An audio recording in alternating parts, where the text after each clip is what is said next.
আসসালামু আলাইকুম। শিক্ষা একাডেমিতে তোমাদের সবাইকে স্বাগতম। এই ভিডিওতে আমি তোমাদেরকে অষ্টম শ্রেণীর বাংলা বই থেকে সাহিত্য পড়ি সাহিত্য লিখি এই অধ্যায়টির যোগ গল্প নিয়ে আলোচনা করব।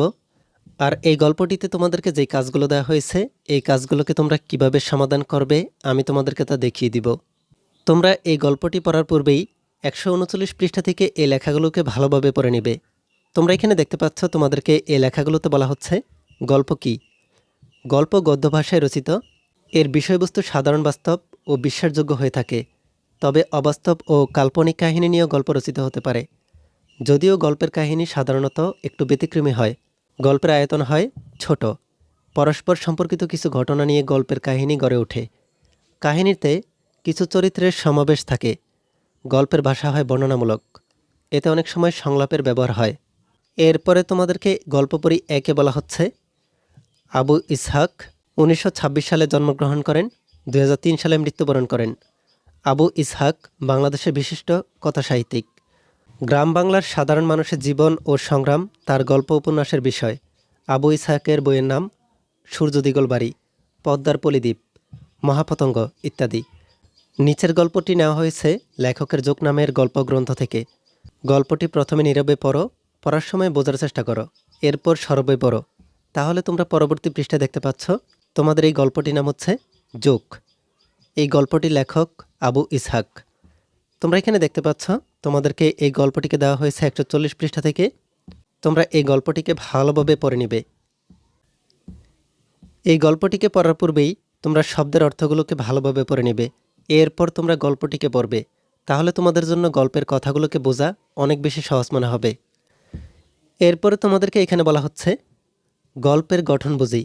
গল্পের গঠন বুঝি এই লেখাগুলোতে বলা হচ্ছে যোগ গল্পটি ভালো করে পড়ো, তারপর নিচের প্রশ্নগুলোর উত্তর দাও। কাজটি প্রথমে নিজে করো এবং পরে সহপাঠীদের সাথে আলোচনা করে প্রয়োজনে সংশোধন করো। তাহলে তোমরা এখানে দেখতেই পাচ্ছ তোমাদেরকে এখানে একটি কাজ দেওয়া হয়েছে। এই কাজটিতে বলা হচ্ছে যোগ গল্পটি ভালো করে পড়ো, তারপর নিচের প্রশ্নগুলোর উত্তর দাও। তোমাদেরকে এখানে প্রশ্ন দেওয়া হয়েছে। এরপরে বলা হচ্ছে কাজটি প্রথমে নিজে করো, এরপরে সহপাঠীদের সাথে আলোচনা করে প্রয়োজনে সংশোধন করো। তোমরা এখানে দেখতে পাচ্ছ তোমাদেরকে এই যোগ গল্পটি থেকে প্রশ্নগুলোতে বলা হচ্ছে কাহিনী কি নিয়ে, কি কি ঘটনা আছে, এরপরে হচ্ছে কোন কোন চরিত্র আছে, লেখকের দৃষ্টিভঙ্গি কি। এই প্রশ্নগুলোর উত্তর তোমাদেরকে এখানে লিখে রাখতে হবে। তোমরা কিভাবে এই প্রশ্নগুলোর সমাধান করতে পারো আমি তোমাদেরকে তা একটি নমুনা সমাধানের মাধ্যমে দেখিয়ে দিচ্ছি।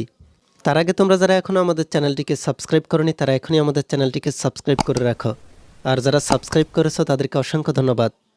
তোমরা এখানে দেখতে পাচ্ছ আমি তোমাদের জন্য এই প্রশ্নগুলোর সমাধান করে নিয়েছি। এখানে তোমাদেরকে প্রথম প্রশ্নে বলা হয়েছিল কাহিনী কি নিয়ে। এই প্রশ্নের উত্তরটি হচ্ছে গরিব প্রজাদের শোষণ নিয়ে কাহিনী রচিত। এরপরে প্রশ্নে বলা হচ্ছে কি কি ঘটনা আছে।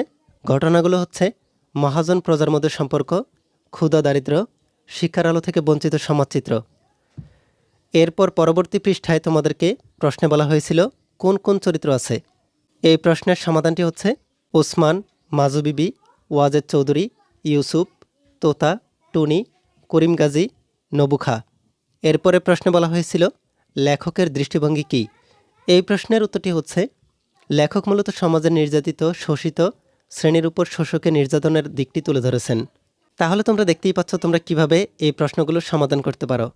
এই ভিডিওতে এই পর্যন্তই। পরবর্তী ভিডিওতে আমি তোমাদেরকে এই গল্পটি থেকে তোমাদেরকে এখানে প্রশ্ন দেওয়া হয়েছে, এই প্রশ্নগুলোর সমাধান তোমরা কিভাবে করতে পারো আমি তোমাদেরকে তা দেখিয়ে দিব। এই ভিডিওটি তোমাদের কাছে ভালো লাগলে ভিডিওতে কমেন্ট করে জানিয়ে দাও, আর পরবর্তী সকল ভিডিওগুলো পাওয়ার জন্য আমাদের এই চ্যানেলটিকে এখনই সাবস্ক্রাইব করে রাখো।